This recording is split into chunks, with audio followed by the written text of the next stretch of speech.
Hi guys, welcome back to my channel. आज के इस वीडियो में हम देखेंगे जावा स्क्रिप्ट में लूप क्या होता है और कैसे काम करता है। इस वीडियो में हम देखेंगे फॉर लूप क्या होता है, व्हाइल लूप क्या होता है, डू व्हाइल क्या होता है, ब्रेक और कंटिन्यू स्टेटमेंट क्या होते हैं। ओके। उससे पहले देखते हैं कि लूप की जरूरत क्यों पड़ी। Okay, why needed loop, loop की हमें जरूरत क्यों पड़ी। तो सपोज करो कि हमें किसी का नेम है, किसी का नेम है जो 100 टाइम्स प्रिंट कराना है या 1 लाख टाइम प्रिंट कराना है। ओके। अगर हम बिना लूप के प्रिंट कराना चाहे तो हमें लाइन बाय लाइन सारे कोड को लिखने पड़ेंगे। जैसे कि मैं यहाँ पे ब्रिजेश का एग्जांपल ले रखा हूँ। अगर कंसोल डॉट लॉग ब्रिजेश को 100 टाइम प्रिंट कराना चाहे तो यहाँ पे 100 टाइम हमें क्या करना पड़ेगा, लिखना पड़ेगा। इसी तरह 1 लाख टाइम प्रिंट कराना चाहे तो 1 लाख टाइम लिखना पड़ेगा। इसमें क्या जाएगा, टाइम जाएगा और क्या जाएगा, और मैन पावर जाएगा। ओके, टाइम और मैन पावर जाएगा। स्टिल इसमें एरर बहुत ज्यादा आने की संभावना है, यानी कि ये एक तरीके से पॉसिबल नहीं है। अभी तो 1 लाख डेटा है, फिर उसके बाद 1 CR डेटा होगा, 5 CR डेटा होगा, तो ये पॉसिबल नहीं है। तो इसी को सॉल्व करने के लिए लूप का यूज करते हैं। Okay. Programming is allow writing less code, okay, and making the computer do repetitive task. Okay, जो टास्क रिपीट होते हैं उसको जो लूप है वो करने में मदद करता है। उसको लूप का यूज के मदद से हम कर सकते हैं। जैसे कि ये ब्रिजेश है, अगर हम यहाँ पे कोई फॉर लूप यूज करते हैं, ओके, और कंसोल डॉट लॉग यूज करते हैं और इसके अंदर ब्रिजेस लगाते हैं, तो जो ये ब्लॉक ऑफ कोड है ना, वो इस फार के मदद से अगर हम इसमें 100 का कंडीशन लगाए हुए हैं तो 100 टाइम रन करेगा, 1 लाख का कंडीशन लगाया है तो 1 लाख टाइम रन करेगा। तो इस तरीके से हमारा फार लूप काम करता है। ओके। सो बेसिकली ये हम समझ गए फार लूप होता क्या है और कैसे काम करता है। व्हाट इज फार लूप, तो वही चीज है कि same of block code, okay, same block of code multiple times run करने के लिए, एग्जीक्यूट करने के लिए हम फॉर लूप का या फिर किसी भी लूप का यूज करते हैं। ओके।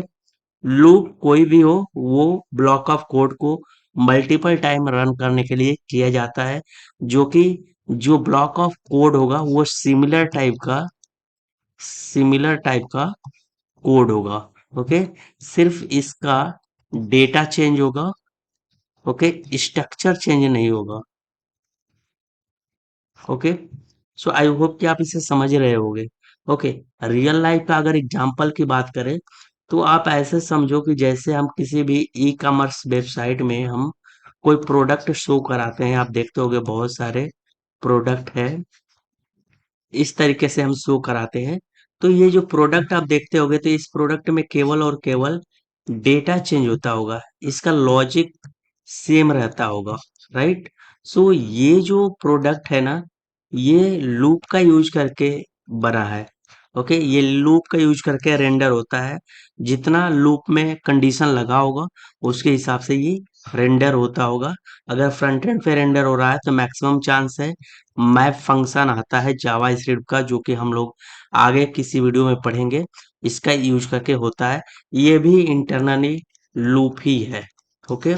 सो दूसरा एग्जांपल की बात करें तो स्टूडेंट को रिकॉर्ड्स को रीड करने के लिए यूज होता है किसी कॉलेज में या किसी कोचिंग में, जहाँ पे मल्टीपल स्टूडेंट अपना फीस जमा कर रहे हैं कि नहीं जमा कर रहे हैं, तो कि कौन कौन से स्टूडेंट फीस जमा किए कर रहे हैं, तो उसके हिसाब से कंडीशन लगा के चेक करते हैं। या भी किसी भी स्टूडेंट के रिकॉर्ड, कितने स्टूडेंट हमारे इनरोल हुए हैं, कितने स्टूडेंट इस साल पास हुए हैं, तो इस तरीके से बहुत सारे कंडीशन लगा के हम लूप का यूज करके सारे डेटा को देख सकते हैं हम अपने फ्रंट एंड कोड पे या फिर बैक एंड के एपीआई में। Okay.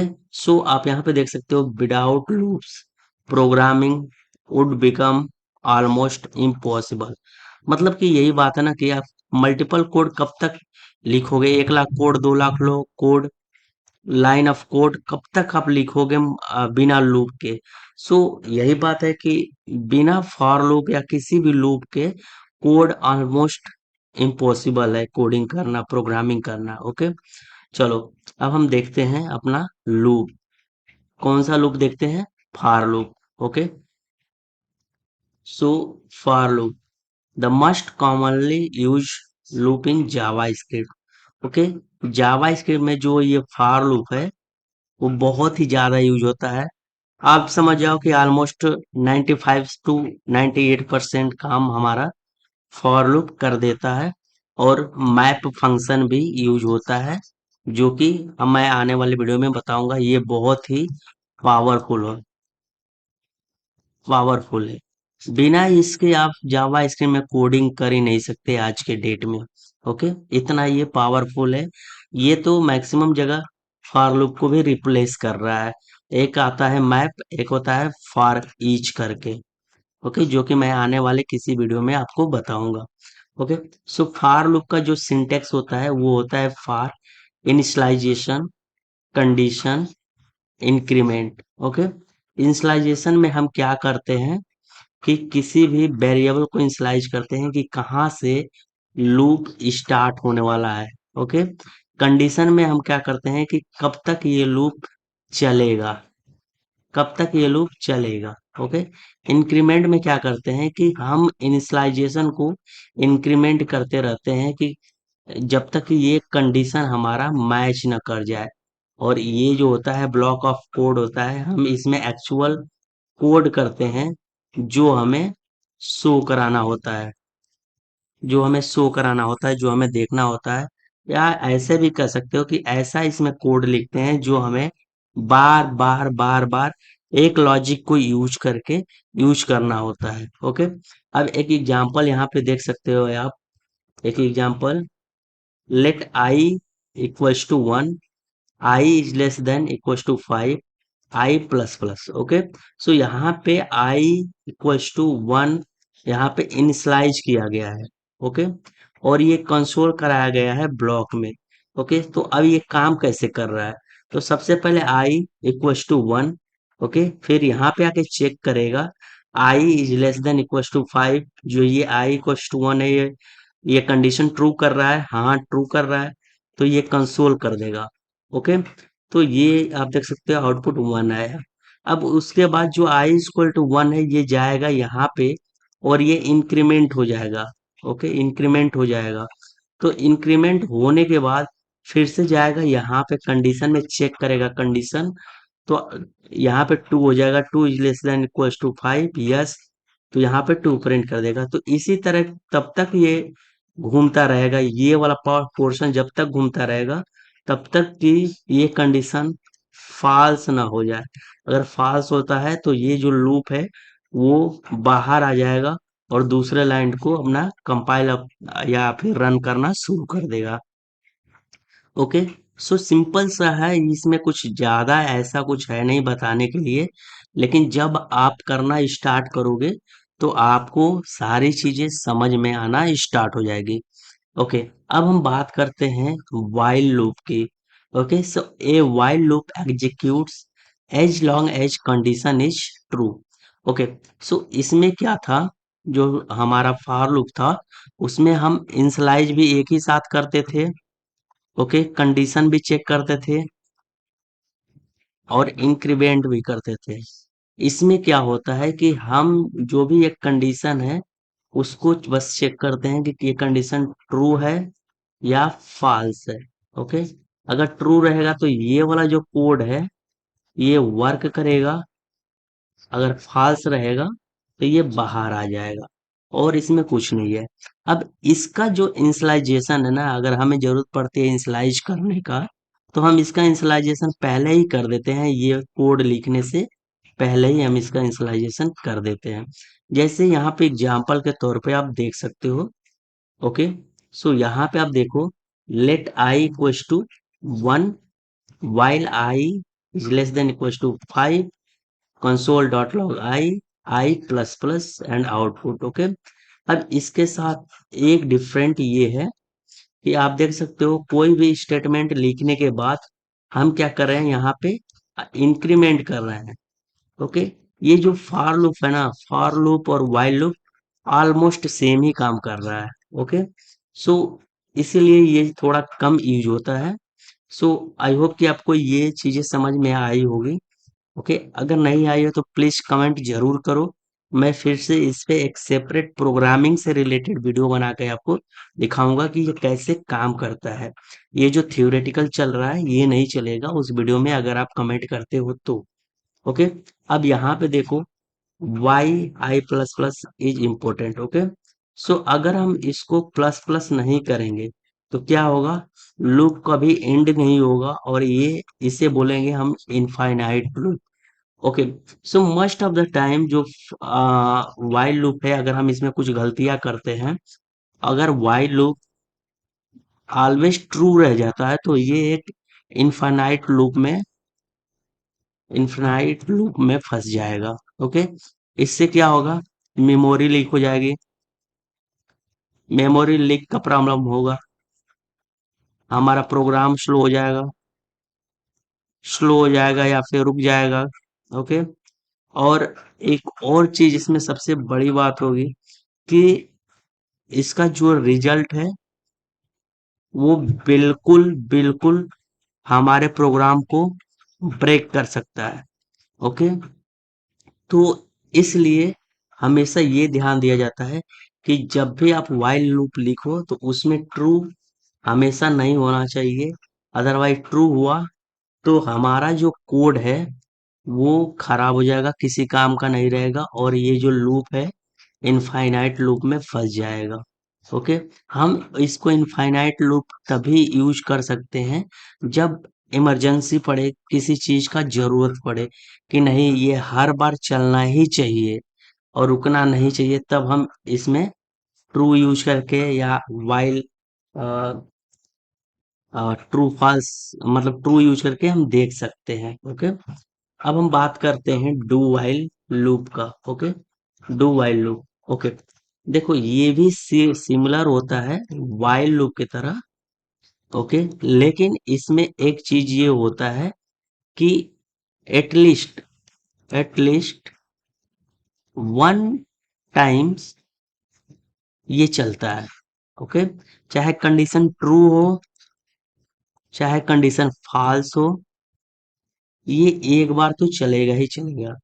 Okay, code executes at least once. Okay, एक बार चलेगा ही चलेगा, even if condition is false, चाहे कंडीशन फॉल्स ही क्यों ना हो। ओके, सिंटेक्स की बात करें तो इसका थोड़ा सा सिंटेक्स चेंज है। इसमें पहले हम डू लिखते हैं, उसके बाद ब्लॉक्स बनाते हैं, व्हाइल लिखते हैं, कंडीशन लिखते हैं। ये हमारा सिंटेक्स है। ओके, एग्जाम्पल की बात करें तो let I equals to 1, do console dot log I plus plus while I is less than 5। Condition यहाँ पे हुआ। अब ये क्या होगा, जब प्रोग्राम रन करना स्टार्ट होगा तो ये आई इक्वल टू 1, चाहे यहाँ पे कंडीशन ट्रू हो या फॉल्स हो, ये 100% प्रिंट करेगा। ओके, अब जैसे कि मान जाओ कि हमने यहाँ पे कंडीशन लिखा 1।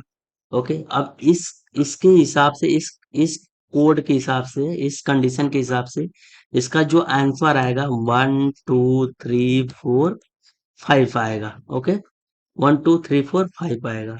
अगर हम इस आई को चेंज कर देते हैं और 10 करते हैं तो इसका आउटपुट क्या आएगा, 10 आएगा। क्यों, क्योंकि ये 10 आएगा, 10 करते हैं तो इसका आउटपुट जो होगा वो 10 आएगा। और यहाँ पे जो कंडीशन है वो कुछ है ही नहीं, इसको मीट ही नहीं करेगा। I is less than equals to 5। Okay, तो ये फॉल्स हो गया, तो ये तो एटलीस्ट 10 प्रिंट किया है, मतलब एक बार तो ये चला ही चला। ओके, सो आई होप कि आपको ये चीजें समझ में आ रही होगी। अब हम बात करते हैं ब्रेक स्टेटमेंट का। ओके, ये स्टेटमेंट बहुत ही ज्यादा महत्वपूर्ण है, ब्रेक और कंटिन्यू। ओके, ब्रेक और कंटिन्यू आपको मैक्सिमम देखने को नहीं मिलेगा, लेकिन जब आप कुछ ऐसा चीज बना रहे हो, ऐसा कोड लिख रहे हो कि जरूरत पड़ेगी तो ये पढ़ सकता है जरूरत चीजें। ओके, सो ब्रेक स्टेटमेंट क्या है, some time we wants to stop a loop rarely. Okay, ऐसा होता है कि कभी कभी हमें बीच में लूप को रोकना पड़ता है। जैसे कि मान के चलो कि हमने 1 से 1 लाख डेटा प्रिंट करना है जो कि यूजर है, ठीक है, 1 लाख यूजर का डेटा प्रिंट करना है। अब यहाँ पे डेटा चल रहा है, ओके। आपको ऐसा कंडीशन लगाना पड़े कि बीच में अगर ABC नाम का यूजर आ जाए तो बाहर निकल जाओ कंडीशन से, मतलब लूप से। तो इस कंडीशन में आप चाहो तो इस तरीके से फॉर लूप का यूज कर सकते हो। अब इसको यूज कैसे करते हैं, जैसे for let I equals to 1, I is less than 10, I plus plus. अब यहाँ पे हम क्या किए हैं, कंडीशन लगा दिए इसके अंदर, ब्लॉक के अंदर। If I equals to 5 then break, okay, otherwise यहाँ पे कंसोल, ओके। अब ये पूरा जो कोड है ये क्या बोल रहा है कि अगर आई इक्वल्स टू 5 होता है, ओके, तो ये जो पूरा लूप है ना, लूप से ही बाहर निकल जाओ। ओके, ये पूरा लूप को ही ब्रेक कर दो, अब आगे किसी भी चीज को रन करने की जरूरत नहीं है। ओके, अब हम बात करते हैं किसकी, रियल वर्ड की। तो आप चाहो तो stop searching after finding item. Okay, वही चीज है कि अगर 1 से 1 लाख तक के बीच में डेटा सर्च कर रहे हो, अगर मान जाओ कि 9,999 ऐसे करके आपको डेटा सर्च करना है, अगर ये डेटा मिल गया तो फिर 1 लाख तक तो जाने की जरूरत नहीं है। इसलिए अगर ये डेटा मिल गया तो इस प्रोजेक्ट से एग्जिस्ट कर जाओ, एग्जिस्ट कर जाओ। तो इसलिए हम क्या करते हैं, ब्रेक का यूज करते हैं। या कोई भी प्रोसेसिंग हो रही है किसी भी तरह से और उसको कैंसिल करना है तो हम इसका यूज कर सकते हैं। ओके, अब हम बात करते हैं कंटिन्यू स्टेटमेंट की, ये भी बहुत ज्यादा इंपॉर्टेंट है। Continue statement, okay. So continue statement skips the current iteration and move the next one. ये क्या करता है कि जो, जैसे कि इस कंटिन्यू यूज किया गया है, तो जो कंडीशन ये मीट करेगा, कंडीशन, उसमें क्या होगा कि उस जो ब्लॉक ऑफ कोड को रन करना होगा उसको छोड़ देगा, फिर अगला वाला को स्टार्ट कर देगा। जैसे यहाँ पे, ठीक है, i equals to 1, I is less than 5, I plus plus, if I equals to 3 continue log i output. Okay, तो इसमें क्या किया कि 1 जब रहा तो कंडीशन ओके है, तो इसने क्या किया कि प्रिंट किया। यहाँ पे देखो प्रिंट किया, फिर 2 को प्रिंट किया। जब 3 पे आया तो आई इक्वल टू 3 कंटिन्यू, तो इसको क्या किया, ये स्किप कर दिया। ओके, अब इसके नीचे ये प्रिंट नहीं करेगा, ये फिर से जाएगा यहाँ पे चेक करेगा, ठीक है। तो ये चीज हुई है, देखो 1 2 3, 3 को गायब कर दिया, स्किप कर दिया, और ये 5 है। Notice the 3 is skipped but the loop continue, different देखते हैं। ओके, इसमें क्या हुआ, ब्रेक और स्टेटमेंट में डिफरेंट क्या है। ब्रेक क्या करता है, stop loop loop completely, okay, और कंटिन्यू क्या करता है, skip only one iteration. Break क्या करता है, स्टॉप कर देता है, कंप्लीट। ओके, लूप को कंप्लीट स्टॉप कर देता है, अब उसमें कोई काम नहीं होगा। और जो कंटिन्यू होता है उस कंडीशन के हिसाब से सिर्फ एक बार ही ये क्या करता है, डेटा को स्किप कर देता है, उस ब्लॉक को रन नहीं होने देता है, फिर से नेक्स्ट कंडीशन का इंतजार करता है। अगर नेक्स्ट कंडीशन ट्रू रहता है तो वो रन कराता है। ओके, सो आई होप कि आपको ये वीडियो पसंद आए होगी। वीडियो पसंद आए हो तो प्लीज लाइक कीजिए और चैनल को सब्सक्राइब कीजिए। मिलते हैं अगले वीडियो में, थैंक यू।